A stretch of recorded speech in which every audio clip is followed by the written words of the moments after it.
մենք ոչ միայն մարզերում գյուղերում են եղել արդեն քանի տարի, այլև շատ հաճախ եղել ենք զորամասերում։ Զինվորների հետ հանդիպումները մեր առաջնահերթությունն է, ինչի արդյունքում կամ ինչի համար ես Պաշտպանության նախարարության Գարեգին Միրդե մեդալին արժանացա, այդ պատնի շնորհակալ եմ մեր Պաշտպանության նախարարությանը,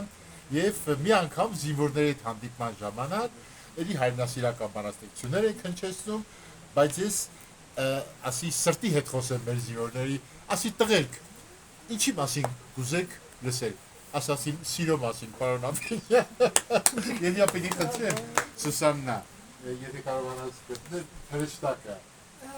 Հիշելով ասմունք եմ, չգիտեմ որտեղից գտնեմ։ Հրեշտակից մաքուր։ Աստղափոշի ցանիր հարդագողի ճամփին։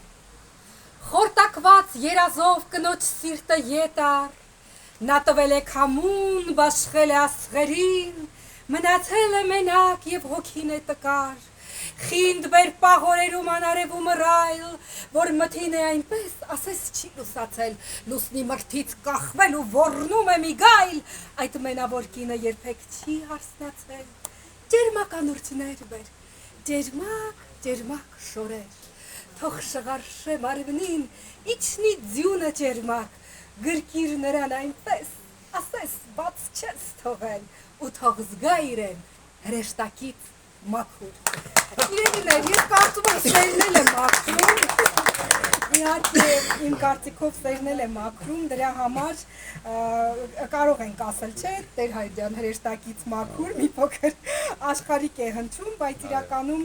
սերը շատ կարևոր դեր ունի։ Հովհաննես Ավետարանը ասում է Աստված սեր է։ Այո։ Եվ զորամասում, որ ասեցիք, հայրենիքի համար զոհվել է հենց դրա դրսևորումն է։ Ամեն։ Հովհաննես Ավետարանը ասում է չկա ավելի մեծ սեր, քան այն, քան մեկը իր անձը տա իր բարեկամների համար։ Անձնազոհությունը Քրիստոսի օրինակն է, որ խաչի վրա իր անձը տվեց, որպես Աստծո սիրո դրսևորում, ասելով Աստված այնքան սիրեց աշխարհը, որ նույնիսկ իր միածին որդուն տվեց, որպեսզի մենք կյանք ունենանք եւ առավել կյանք ունենանք։ Այնպես որ Աստված սեր է, Հովհաննես Ավետարանը ասում է, եւ Աստված կարող է հրեշտակներից եւ մեզանից բնականաբար եւ այդպես է, որ առավել մաքուր է եւ շատ դիպուկ էր Աստված։ Կխնդրենք Ռիվսիմեն էլ մի բանաստեղծություն եւ հետո մյուսներն էլ ու մի անցնենք սուրճին, սուրճը չսառի։ Այո, այո։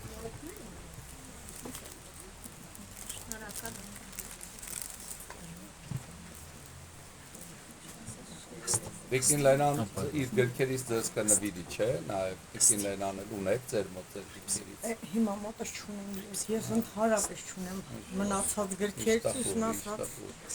Ձեր գրքերը չեն մնում, թրջում են, թռել է դիտերդիտերին։ Մի քանի օրինակ ունեմ, ընդհանրապես վաղուց։ Բայց հաջորդից պարոնակին խոսք են տալիս։ Մեկ բանաստեղծություն։ Ճիշտ ասած, այս բանաստեղծությունը նախապատմություն ունի, այն գրել եմ դպրոցական տարիներին, ես հիշում եմ, որ երբ երեխայի գնացինք Գավառի եկեղեցի, ինձ համար խորհուրդ էր, որ հավատացյալը ծնկած աղոթք անում, ես երբեք չէի տեսել այդպիսի տեսարան։